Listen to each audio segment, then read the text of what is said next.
दोस्तों आज की कहानी है ब्लैक फॉरेस्ट की, जो मेरे फेवरेट हॉरर सीरीज में से एक है। कहानी शुरू होती है 4 दोस्तों से जो स्वीडन के उत्तर में एक सुनसान और सिग्नल फ्री इलाके में ट्रैकिंग करने पहुंचते हैं। वो यहाँ अपने दोस्त की आखिरी ख्वाहिश पूरी करने आए हैं। दरअसल कुछ महीने पहले की बात है, जब एक पार्टी के बाद हमारे हीरो रॉबर्ट और उसके दोस्त लुकम एक दुकान में घुसे। वहाँ अचानक डकैती हो गई। लुक ने खुद को छुपा लिया, लेकिन रॉबर्ट ने डकैतों का सामना किया। इसका नतीजा ये हुआ कि डकैतों ने रॉबर्ट को बेरहमी से मार डाला। रॉबर्ट की मौत लुक के सामने हुई और इस गिल्ट से वो कभी उबर नहीं पाया। रॉबर्ट का सपना था कि वो स्वीडन के उत्तर में इस जगह को देखे। अपने दोस्त की इस आखिरी ख्वाहिश को पूरा करने के लिए लुक ने अपने बाकी दोस्तों को साथ लिया और निकल पड़ा। लेकिन सफर आसान नहीं था। वापस लौटते वक्त उनके दोस्त डॉम की टांग में मोच आ गई। होटल वापस पहुंचने में उन्हें कम से कम 14 घंटे लगने वाले थे, लेकिन डॉम की हालत इतनी खराब थी कि वो इतना लंबा नहीं चल सकता था। समस्या का हल निकालने के लिए उन्होंने सोचा कि जंगल को पार करके शॉर्टकट लिया जाए। ये फैसला उनकी जिंदगी का सबसे बड़ा गलती साबित होने वाला था। जंगल में घुसते ही उनकी कंपास ने काम करना बंद कर दिया। हच को इसका पता था, लेकिन उसने किसी को कुछ नहीं बताया ताकि पैनिक ना हो। हच ने सोचा कि बस सीधे चलते रहेंगे तो जंगल से निकल जाएंगे, लेकिन जैसे जैसे वो आगे बढ़ते गए माहौल और डरावना होता गया। चलते चलते वो एक ऐसे इलाके में पहुंचे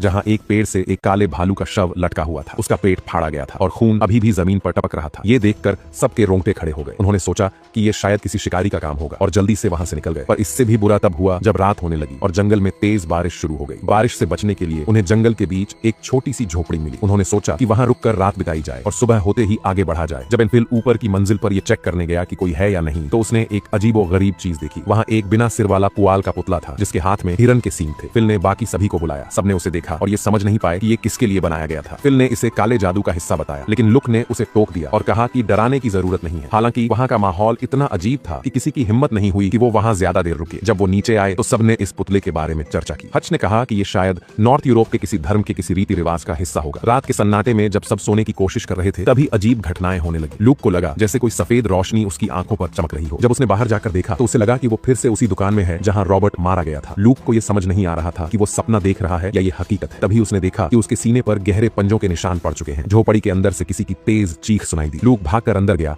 तो देखा कि हच इतना डर गया था कि उसने खुद को गीला कर लिया था। डॉम अभी भी किसी बुरे सपने में था और फिल तो कमरे से गायब ही था। जब लुक उसे ढूंढने ऊपर गया तो देखा कि फिल बिना कपड़ों के उस पुतले के सामने घुटनों के बल बैठा था। लुक ने उसे होश में लाया और सबने झोपड़ी छोड़ने का फैसला किया। जैसे ही वो बाहर निकले, उन्होंने देखा कि आसपास के पेड़ों पर अजीब से निशान बने हुए थे। इससे उनका डर और बढ़ गया। लंबे समय तक चलने की वजह से डॉम की टांग की तकलीफ बढ़ गई, लेकिन उनके सामने अब कोई रास्ता नहीं बचा था और उनका असली डरावना सफर तो अब शुरू होने वाला था। जब उन्होंने जंगल में और आगे बढ़ने का फैसला किया, लुक एक ऊंची चोटी पर जाकर देखना चाहता था कि जंगल कितना बड़ा है और वो कितनी दूर है। लेकिन जैसे ही वो चोटी पर पहुंचा, उसने सामने किसी अजीब चीज को देखा। ये नजारा देखकर वो डर के मारे भागा और अपने दोस्तों को बताया, लेकिन डॉम ने उसकी बात को मजाक में लिया और कहा कि वो सबको डराने की कोशिश कर रहा है। लुक ने मजबूर होकर अपनी शर्ट उठाई और अपने सीने पर पड़े गहरे पंजे के निशान दिखाए। उसने कहा, मुझे लगता है कि कुछ तो है जो हमारा पीछा कर रहा है। अब उनके पास एक ही चारा था, जल्द से जल्द इस जंगल से बाहर निकलना। लेकिन ये जंगल उनकी सोच से कहीं ज्यादा बड़ा और डरावना था। रात होते होते वो अब भी जंगल से बाहर नहीं निकल पाए। अपनी सुरक्षा के लिए उन्होंने सोचा कि वहीं डेरा डालकर सुबह का इंतजार किया जाए। जैसे ही लुक ने अपने टेंट में लेटने की तैयारी की, बाहर से अजीब सी आवाजें आने लगी। पहले उसे लगा कि उसके दोस्त होंगे, लेकिन जब उसने टेंट से झांक कर देखा तो वहां कुछ और ही था। अंधेरे में कुछ रहस्यमय आकृतियां खड़ी थीं। तभी एक सफेद रोशनी चमकी और लुक को वहीं पुराना दृश्य दिखा। उसके दोस्त रॉबर्ट का दुकान में कत्ल। इस बार ऐसा लगा जैसे गुंडे उसे ही देख रहे हो। लुक डर के मारे तुरंत टेंट में वापस चला गया। तभी एक विशाल छाया टेंट के बाहर नजर आई। अचानक उसके दोस्त का टेंट किसी ने खींच लिया और लुक उस डरावने सपने से जागा। लेकिन हकीकत में भी उसके दोस्त की चीखें सुनाई दी। जब लुक बाहर आया तो उसने देखा कि हच अपने टेंट से गायब था। बाकी दोनों दोस्त डर के मारे कांप रहे थे। तभी जंगल के अंदर से एक जोरदार दहाड़ सुनाई दी। हच की चीखें भी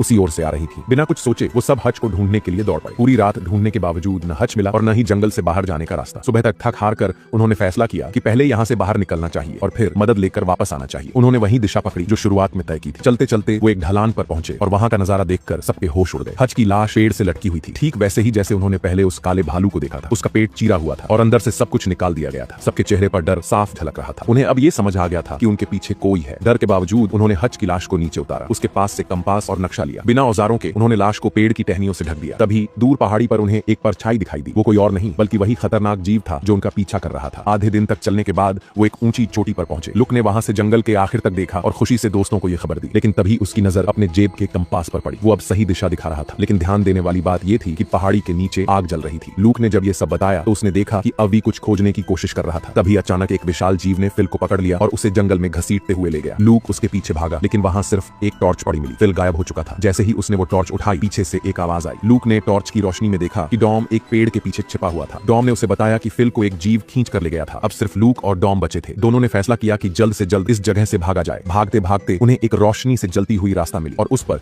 एक पेड़ से फिल की लाश लटकी हुई थी। इसी दौरान उस खतरनाक जीव की दहाड़ उनके करीब आती गई। अब उनके पास वक्त कम था। जंगल की रास्ते पर भागते भागते उन्हें एक छोटी सी झोपड़ी नजर आई। दोनों ने बिना सोचे समझे दौड़कर अंदर जाकर दरवाजा बंद कर लिया। ऐसा लग रहा था कि उन्होंने खतरे से बचने के लिए सही कदम उठाया है, लेकिन अभी राहत की सांस ली ही थी कि कमरे में एक बूढ़ी औरत दिखाई दी। इसके पहले कि वे कुछ समझ पाते, एक बड़ी सी परछाई ने आकर उन्हें बेहोश कर दिया। जब होश आया तो दोनों ने खुद को रस्सियों से बंधा हुआ पाया। दरअसल जो उन्होंने सोचा था कि बच गए हैं वो गलत निकला। अब वे एक और खतरे में फंस चुके थे। तभी कमरे के दरवाजे से कुछ लोग अंदर आए। उनके बीच वो बूढ़ी औरत भी थी। वो लुक के पास आई और उसके शरीर पर मौजूद गहरे निशानों को देखकर मुस्कुराई। फिर उसने अपनी बाजू पर वैसे ही निशान दिखाए। इसके बाद वो डॉम के पास पहुंची। डॉम के शरीर पर कोई निशान न देखकर उसने उसे पकड़ने का आदेश दिया। डॉम को घसीटते हुए बाहर ले जाया गया। लूक ने उन्हें रोकने की कोशिश की, लेकिन उसकी बात किसी ने नहीं सुनी। थोड़ी ही देर बाद ऊपर से डॉम की चीखें सुनाई देने लगी। लूक इस दौरान कुछ नहीं कर पाया। तभी एक महिला उसके पास आई और बोली, हम लोग एक बलिदान की तैयारी कर रहे हैं, सब जल्दी खत्म हो जाएगा। उसने लुक के कान बंद कर दिए ताकि वो चीखें और न सुन सके। थोड़ी देर बाद उन्होंने डोम को बुरी हालत में घसीटते हुए बाहर लाया। उसे लकड़ी के एक खंभे से बांध दिया गया जहां पहले से हड्डियों के ढेर लटक रहे थे। डॉम को एहसास हो गया था कि उसका अंजाम भी वैसा ही होगा। लूक अपनी रस्सियों से छूटने की हर संभव कोशिश कर रहा था। वो पूरी ताकत लगा रहा था, लेकिन हर बार सिर्फ थोड़ा सा ही बचता। आखिरकार उसने हिम्मत जुटाई और अपने हाथ की उंगलियां तोड़ ली। दर्द सहते हुए वो किसी तरह रस्सी से छूटने में कामयाब हो गया। इस बीच डॉम खंभे से बंधा हुआ था और उसने देखा कि उसकी पत्नी सामने से आ रही है। उसे यकीन हो गया कि वो बच गया है, लेकिन जैसे ही उसकी पत्नी उसके पास आई और उसके चेहरे को छूने लगी, डॉम को समझ में आया कि वो उसकी पत्नी नहीं बल्कि कोई भयानक क्रीचर है। उसके सामने खड़ा वो जीव बहुत डरावना था। डॉम डर के मारे चीख पड़ा। उसकी चीख लूक तक पहुंची, जो दरार से बाहर की स्थिति देख रहा था। उसने पहली बार उस जीव को साफ साफ देखा। वो जीव डॉम को खींचते हुए पेड़ के पास ले गया और उससे वैसे ही लटका दिया जैसे पहले हड्डियां टंगी हुई थी। कुछ ही समय बाद डॉम की कहानी खत्म हो गई। जब यह सब खत्म हो गया तो एक सुनहरे बालों वाली लड़की लूक के कमरे में खाना लेकर आई। लूक ने जल्दी से अपने हाथ छिपा ली। जब लड़की वापस जाने लगी तो लूक ने उससे पूछा, ये बाहर का प्राणी आखिर है क्या? लड़की ने पहले अनसुना किया, लेकिन फिर उसने जवाब दिया। लड़की ने कहा, वो तुम्हारे दर्द को देखता है और उसे खत्म करने के लिए तुम्हें चुना है। ये कहकर उसने दरवाजा बंद कर दिया और वहां से चली गई। महिला के जाने के बाद लुक को एहसास हुआ कि उसके पास समय बहुत कम है और उसे जल्द से जल्द भागना होगा। जैसे ही वह दरवाजे की ओर बढ़ा, बूढ़ी औरत आ गई। लूक जल्दी से ऊपर के कमरे में छिप गया। वहां उसने सुना कि कमरे के अंदर से कुछ आवाजें आ रही थी। जिज्ञासा से उसने पास में रखी मशाल उठाई और दरवाजा खोला। अंदर का दृश्य देखकर वह हैरान रह गया। वहां कई लोग बैठे थे जो रो रहे थे। हिम्मत जुटाकर वह कमरे के अंदर और गहराई तक गया। वह यह देखकर चौंक गया कि वे लोग मरे हुए नहीं थे। इस क्षण उसे समझ में आया कि अमर का मतलब इन लोगों के लिए यह था कि वे न इंसान रहे थे और न ही पूरी तरह मृत। अपने दोस्तों का बदला लेने के लिए